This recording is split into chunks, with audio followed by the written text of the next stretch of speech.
एक बार गौतम बुद्ध से उनके एक शिष्य ने पूछा, गुरुजी कृपया हमें बताएं कि कर्म क्या है। गौतम बुद्ध ने अपने शिष्य से कहा कि कर्म को समझने के लिए मैं तुम्हें एक कहानी सुनाता हूँ। इस कहानी से तुम समझ जाओगे कि कर्म क्या है।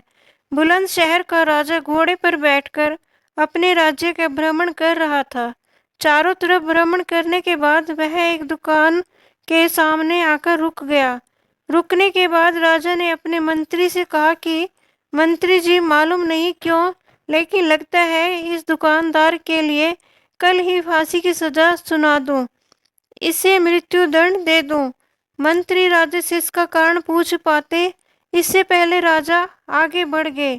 मंत्री ने इस बात का कारण पता करने के लिए अगली सुबह भेष बदली और आम जनता का रूप लेकर दुकानदार के पास जा पहुंचा। दुकानदार चंदन की लकड़ी बेचने का काम किया करता था।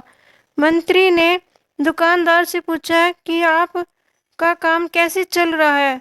तब दुकानदार ने बताया कि उसका काम बहुत बुरा हाल है। लोग उसके दुकान पर आते हैं, चंदन को सूंघकर उसकी प्रशंसा करते हैं, लेकिन खरीदता कोई नहीं। मैं सिर्फ इसी इंतजार में बैठा हूँ कि कब हमारे राज्य के राजा की मृत्यु हो और उनके अंत्येष्टि में मुझसे बहुत सारे चंदन की लकड़ी खरीदी जाएगी और शायद वहां से मेरे व्यापार में बढ़ोतरी होनी शुरू हो जाए। मंत्री को सारी बात समझ आ गई कि यही वह नकारात्मक विचार है जिसने राजा के मन को भी नकारात्मक किया। वह मंत्री बहुत बुद्धिमान था। उसने सोचा कि मैं आपसे थोड़ी चंदन की लकड़ियां खरीदना चाहता हूँ।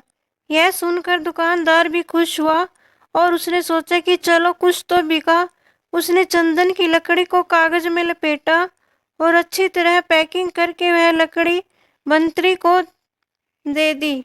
मंत्री अगली सुबह चंदन की लकड़ी लेकर राजा के दरबार में पहुंचे और राजा से कहा कि महाराज, वह जो दुकानदार है उसने आपके लिए तोहफे के रूप में चंदन की लकड़ी भेजी है।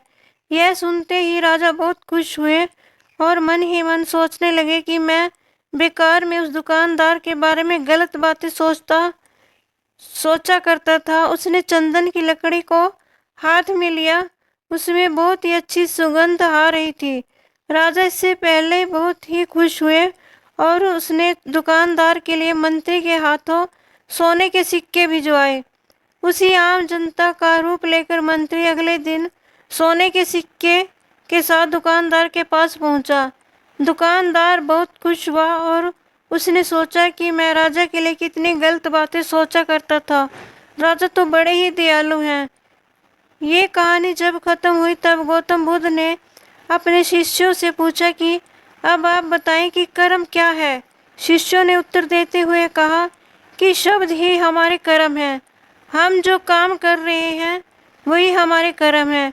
जो हमारी भावनाएं हैं वही हमारे कर्म हैं। गौतम बुद्ध ने सभी शिष्यों के जवाब सुनने के बाद कहा, आपके विचार ही आपके कर्म हैं।